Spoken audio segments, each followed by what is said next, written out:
project-based learning working in the classroom? What do you think?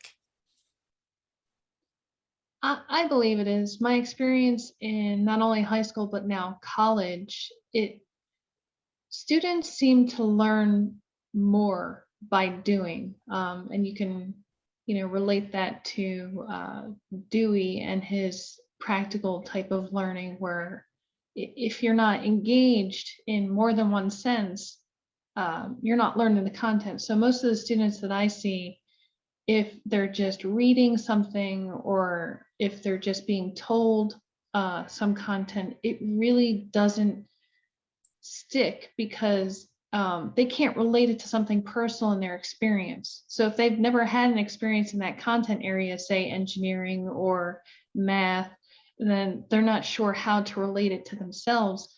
PBL helps by giving the students a tangible project, whether it's building something or working out a problem on paper, that they can engage with. And therefore, it solidifies that learning by giving them that experience. For example, just this spring semester at the college, I just went through some design reviews where students were presenting their projects, how they moved forward through them, what kind of obstacles they encountered, and how they overcame them.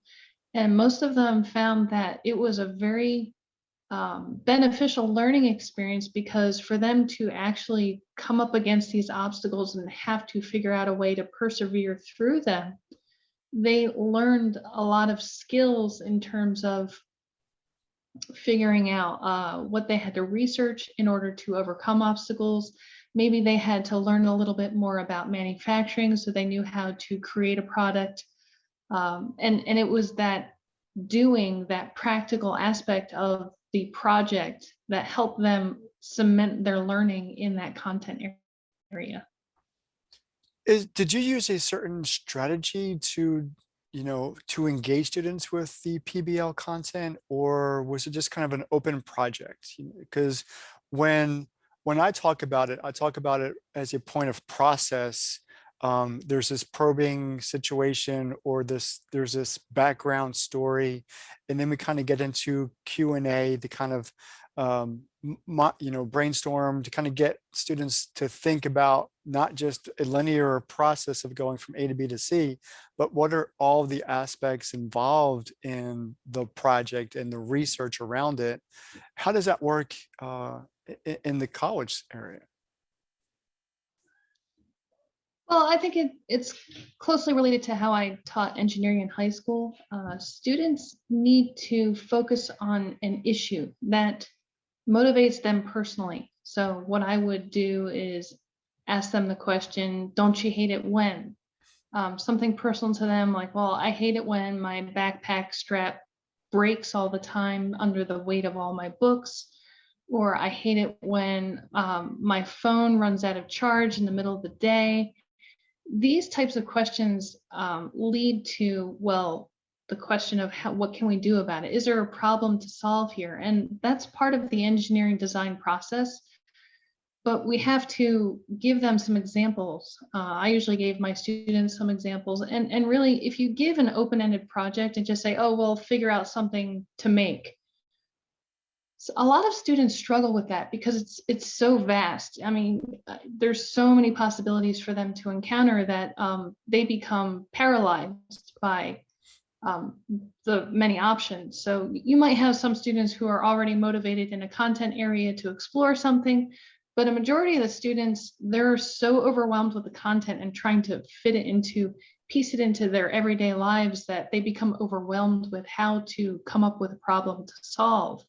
So what I would do is I would come up with examples usually from the previous year.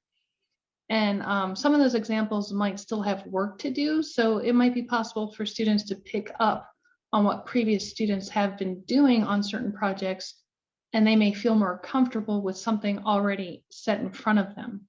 So giving them the option of either coming up with something for themselves or having projects ready-made for them if it aligns with their own desires and their own motivations, will help students kind of kick off that design process and be further motivated to look into it and research about it, learn about it, and then come up with some solutions. So if we follow the design process from NASA or other types of engineering design processes, which are very, very similar in the number of steps and the types of steps needed to get through a design process, it gives students that structure so they know what that next step would be, and to also understand that these steps can be iterative too, especially when you become, you get into the, I'm sorry, if you get into the step of prototyping, it becomes iterative because typically you start building a prototype, and already if you have two things that fit together and they're not fitting together quite well, you have to redesign it. So you have to take a step back, redesign it, and then redo the prototype. And that iterative process is important, I think, for students to understand that in terms of grades, whether it's in college or in high school, they always think of pass fail. But in engineering, when we're developing a design, we fail all the time in micro steps. So we might fail to design something that fits together perfectly. So we have to go back, redesign it, do the prototype again, and see if it fits again. So that process of fail, going, taking a step back and redesigning and trying again is also a model for life. And that's why I think the problem or the project-based design, project-based learning is so important, is that pass fail, or you need to fail in order to succeed type of model. And it happens in life all the time. It happens in engineering all the time. Something fails on a spacecraft, we have to figure out how to fix it. Something fails during test, we have to find a root cause, figure out why that's happening, and then fix it. So project-based learning, in my opinion, is a model for life. And engineering is a great way of introducing that project-based learning, especially in high school, but also in college.